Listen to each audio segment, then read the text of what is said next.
yun. Oo, pag pinagsama kami na Angge, ang kawawa si Chupaw. Paulo Avellino inaasar ni Angelica Panganiban at RC Muñoz tungkol kay Kim Chu. Sa isang live streaming ay nagkulitan sina RC Muñoz, Angelica Panganiban at Paulo Avellino at iba pang kasamahan sa live streaming.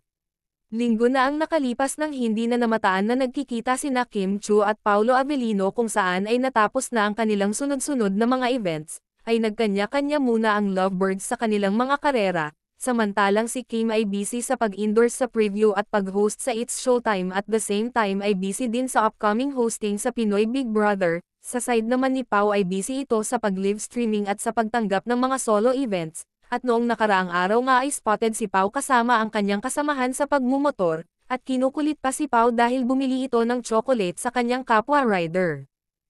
Diyan ha? May drug deal. Kaya nga eh. Ano ang ginagawa nga binibenta niyo dyan? Oo, nakita bawal yan. Quarter ginagawa niyo dyan ha? May drug deal. Kaya nga eh. Ano ang ginagawa nga binibenta niyo dyan? Ang kawawa si Pau, si Chupaw. Kung pinagsama kami, apikagad si Pau, automatic yun. Oo, pag pinagsama kami na Angge, ang kawawa si Chupaw.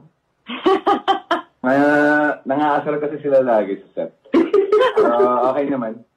Kumbaga, may katotohanan na rin naman yung pang-aasar nila. Tanggap ko na rin. Kaya, natatawa na rin ng nangyayari. Parang nararamdaman.